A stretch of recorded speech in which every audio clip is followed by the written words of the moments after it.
Des queues interminables aux stations-service. Des scènes devenues banales au Burundi ces dernières années. Les approvisionnements en carburant sont aléatoires, une fois par semaine ou toutes les 2 semaines, sans aucune visibilité. Certains attendent 2-3 semaines avant de pouvoir faire le plein de leur voiture, quand la police ne les déloge pas. D'autres s'approvisionnent au marché noir, où les prix sont 3,5 fois supérieurs au tarif officiel, fixé à 4 550 francs burundais le litre, soit 1,30 €. Saïdi, chauffeur de taxi, c'est un temps fourni en RDC voisine, mais avec la guerre là-bas, c'est devenu trop dangereux. Cela fait 5 jours qu'il n'a pas travaillé, mais il paie tout de même sa place de parking, 1 000 francs la nuitée, 30 centimes d'euros. On ne peut plus faire notre travail. On a décidé de s'en remettre à Dieu parce que nous, les humains, on n'y peut rien. Le problème du carburant est devenu insoluble. On ne sait plus quoi faire. Ne pensez pas que ces taxis sont en panne. Il manque juste de carburant. Et donc, nos familles vivent très mal. L'impact de la pénurie de carburant est général. Professionnels du transport, usagers et consommateurs, avec l'augmentation générale des prix. L'inflation était de 20% en 2024, selon la Banque mondiale.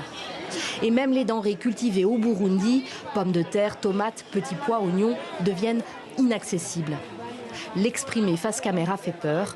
Cette vendeuse témoigne donc anonymement.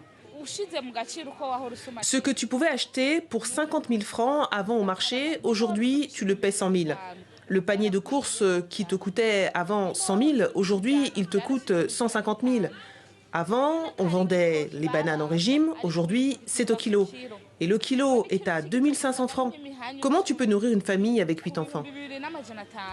Le coût prohibitif de l'énergie impacte toute l'activité économique. Et avec elle, les rentrées financières de l'État, comme les entreprises locales, sont à la peine. Le nœud du problème reste le même. Le Burundi manque cruellement de devises pour importer ce dont il a besoin. Et parallèlement, ses exportations sont en berne car l'État a délaissé depuis longtemps certaines filières clés centrées sur l'export, comme celle du coton, du thé, du café. Cet économiste ne voit que quelques pistes pour répondre à la pénurie chronique de carburant. Essayer de libéraliser le secteur, effectivement, de pouvoir contacter les pays limitrophes, notamment le Congo, la Tanzanie, pour pouvoir effectivement apporter le carburant ici dans le pays en attendant que le Burundi trouve des devises. La deuxième alternative, c'est vraiment de négocier avec certains partenaires qui appuient le Burundi, notamment les ONG qui ont des devises, pour qu'ils puissent au moins disposer de ces devises pour le carburant. Début 2024, l'État a créé la Sopebu, la société pétrolière du Burundi, chargée de centraliser les importations de carburant, de constituer un stock stratégique et d'assurer une distribution stable. Sans résultat concret jusqu'alors.